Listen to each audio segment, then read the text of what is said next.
those who have been to a ruined wedding. What happened? When I was 6 or 7 I went to a cousin's wedding. Everything was fabulous for little me. So much sugar everywhere. Basically heaven. The reception was in a big community center that was reserved for the occasion. Went to the girls' bathroom. Passing by the men's room to see my uncle on the floor.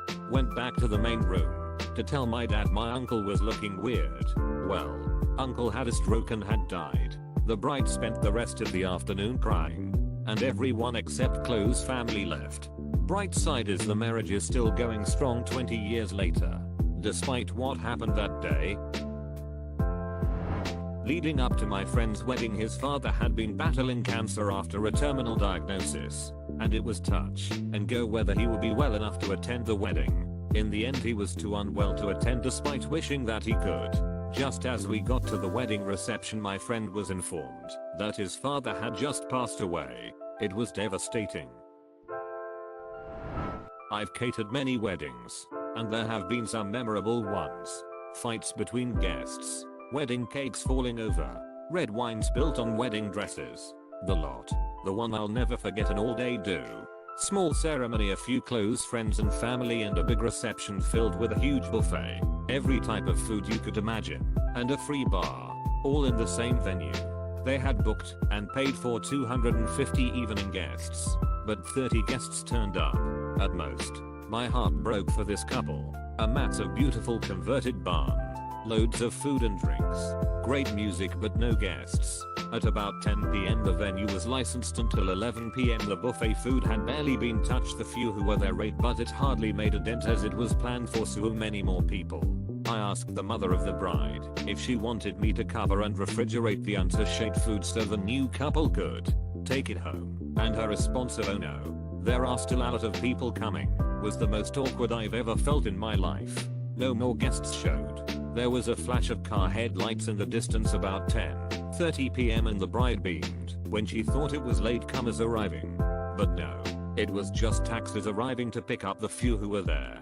It's the only event I have ever done where we didn't have to kick people out of the venue. At 11 PM, the place was empty. In a nutshell, bride's parents paid for the day and the happy couple had zero control over their guest list.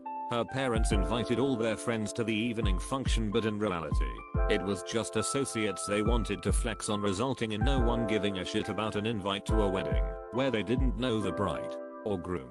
It was basically just a networking event for the bride's parents. Edit. For those asking, I believe the guests did RSVP. But instead of a handful of guests thinking "duck it, we don't know them, they won't notice we are not there," it was the majority of them. I used to do catering work, and this one time my boss sent me to a remote location in the woods on a beautiful river. I found out while we were loading the truck that the boss wouldn't be going, and that I was essentially in charge. My boss promised that everything was taken care of, set up, etc. So, you can imagine my surprise when I arrived to this remote location and literally nothing was set up. We were only about an hour early, so I frantically started trying to get the tent in order. We needed extension cords to run the coffee and tea, there were none. We needed tables to set up the food, there were none. I somehow whipped up impromptu everything for the missing things. And just as the bride and groom are arriving, we blow the fuse for our only power source and the place is plunged into darkness. We reset the breaker. I move some stuff around. Blow the fuse again.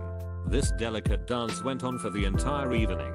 Through speeches, first dance, the works. I think the worst part of the entire experience was when we went to rinse our dishes before boxing them up and found out that when we blew the fuses the water pump for the place stopped working and needed to be primed again.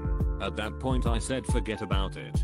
We'll take them back dirty and the crew, and I spent several more hours after the long ride home doing them. That was the day I worked a 15-hour shift without a break and still ruined the wedding. Needless to say, I quit that job. The mother of the groom was an alcoholic for many years. She decided to quit drinking cold turkey a few days before his wedding. During the reception, she had a seizure and was taken to the hospital via ambulance. My dad and stepmom's wedding was a shit show. For context, Her family was terrible on both sides: abusive father, neglectful alcoholic mother, and step-parents who didn't care about her much, and she basically ran to my father to get away from it all when she was 15. Bigger problem was, my dad was 26, also abusive, and just a real duck in shit show of a person. On my father's side of things, he hated his mother and blamed everything wrong in his life on her, as he did to most women in his family, later doing it to my stepmom. So the wedding was doomed to be terrible. It started when my stepmom was walking down the aisle. She'd reconnected with her father in the last year and had recently been in a fight with her stepfather.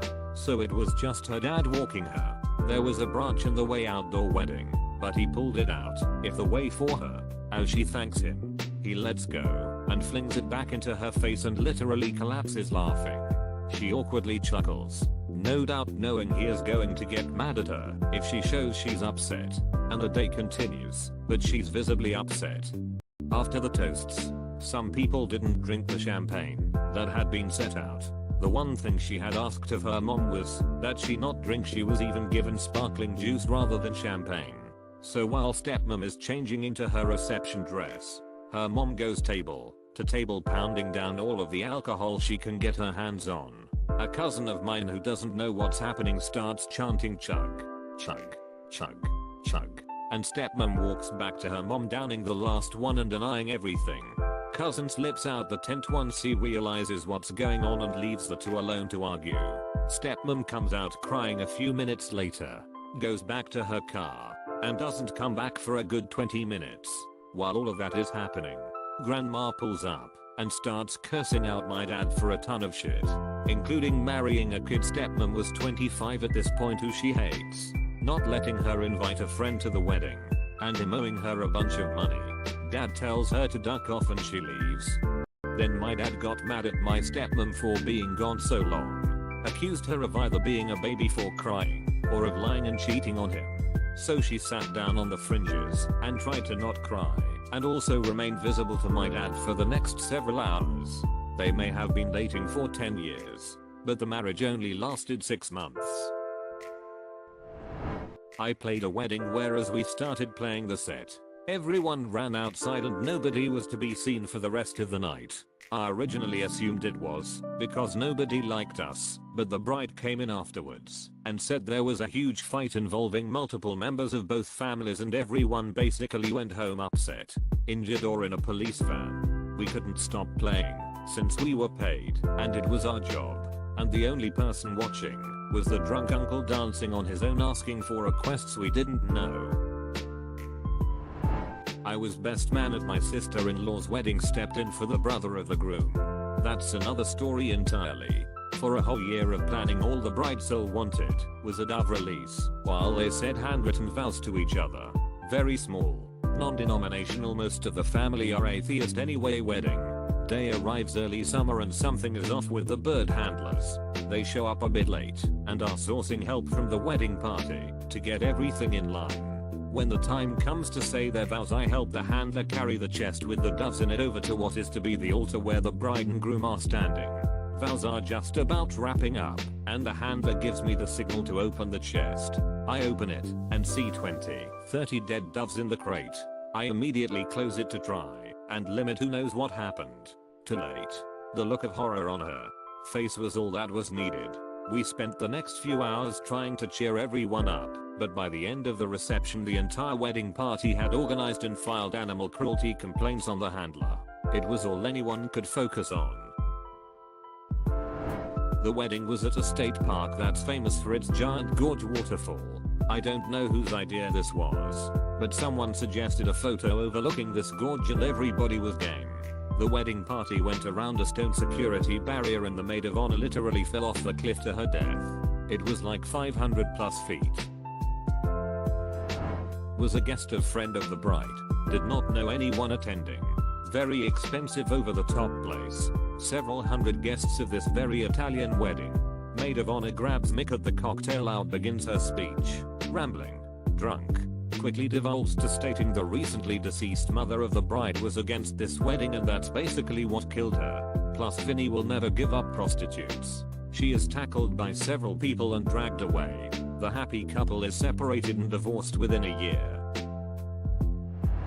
No one turned up to the reception, except myself and partner. There was about 8 people in total and the couple had went all out for the reception. Awkward. Oof. Why would nobody show up? Isn't the reception why you go? Like yay, free food. Father of the bride died suddenly 3 days before the wedding, pre-covered. Daddy-daughter dance was mom, bride, and picture of dad. Same with walking down the aisle to give her away. Lots of tears. Not many smiles. Even the bartender at the hotel knew the night before and was talking about it with me. Groom got so drunk the night before he couldn't make it to the altar at the ceremony. They still had the ceremony with only the bride and her party, plus one of the groomsmen, who apparently didn't get wasted. Everyone there was shaking their heads the entire time. The groom did make one singular appearance for a few seconds at the reception. He looked like a zombie and was wearing street clothes. And this was no trashy wedding. The bride was a professional dancer for a major label pop star. So that gives you an idea of the type of people that were in attendance. 200 plus people at the ceremony alone. Probably double that at the reception. They divorced within 6 months. I went to a wedding where the bride and groom bought the wedding package on Groupon. Which is fine. Why spend a fortune for one day? But I guess the venue thought they could cut some corners. So they stuck us in a room that smelled so strongly of cat urine some people immediately left. The only drinks were those from a vending machine. It was next to an airport, so every time a plane took off the ceremony had to be paused because you couldn't hear anything. And the day after the event, every single one of us had food poisoning. Edit bonus story, because even though it didn't ruin the wedding for the couple, it ruined it for the bridal party. I was a bridesmaid for my friend. Flew across the world for over 10 hours to be there. Had to do the setup of the venue. Assign people to rooms. Put signs on doors. Finish the seating chart. Transport food. Redo her bouquet because she didn't like it. Etc. Etc. The whole time she's rude and tells everyone within earshot that the bridesmaids aren't helping. Her maid of honor was absolutely bending over backwards trying to keep her happy, and instead of being grateful she instead told her sister I should have asked you to be my maid of honor instead. She was pretty cold to me and kept asking if I'd lost weight. I said yes, because I had been ill, but didn't think much of it. At the reception her new husband takes the opportunity to read the speech she clearly wrote for him to say to me, "We are so glad you fit into your dress," in front of over 100 people. I don't speak to her anymore and neither does her maid of honor or other bridesmaid. It was a big wedding. Over 300 people. Turns out the bride had been having an affair with her cousin's husband. The cousin had known for a little bit, but waited until the wedding to go table to table letting everyone know the bride was sleeping with her husband. Poor groom was blindsided. Worst part was his father-in-law was well off and opened up a restaurant for him. Well, he lost his wife and his restaurant. The bride's father was 45 minutes late to walk his daughter down the aisle. While we were waiting, the air conditioning broke in the venue. It was over 100 degrees outside and humid as duck. The place was overcrowded. You could barely move without bumping into someone else, and in the heat, that was extra miserable. I guess the air conditioning problem had also affected the refrigeration or something, because most of the food was spoiled. The only food on the buffet was salad, spaghetti and rolls. Not enough to feed even half the guests. Most people left after the first dance. 2 of the bride's aunts fainted. The bride and the wedding planner were crying. Best friend's mom got remarried and had an expensive, beautiful wedding, but for some reason didn't hire a DJ. Last minute her mom asked me to manage the CD and gave me a list along with verbal instructions of when to play each. I tried to warn her that I simply did not follow, but she told me she had confidence in me. Apparently all her life she wanted to walk down the aisle to some specific song, but I just couldn't figure it out. They had to get walking to match the sunset, so she went ahead down the aisle while I flipped through a series of incorrect songs to the horror amusement of the crowd. 4 years after, when I called my friend's house and her stepdad answered, he'd say, "Is this the guy who ducked up my wedding? How are ya?" A attended a wedding reception and was seated near the cameraman. An aunt of mine was sitting closer to the camera and spent the evening commenting and gossiping about everyone, and much of it came out on the video. The cameraman was great. He did 2 copies, one edited and the other no holds barred. The unedited version is the stuff of legend. Consider subscribing if you enjoyed this video, and if you want to see more of Reddit Universe.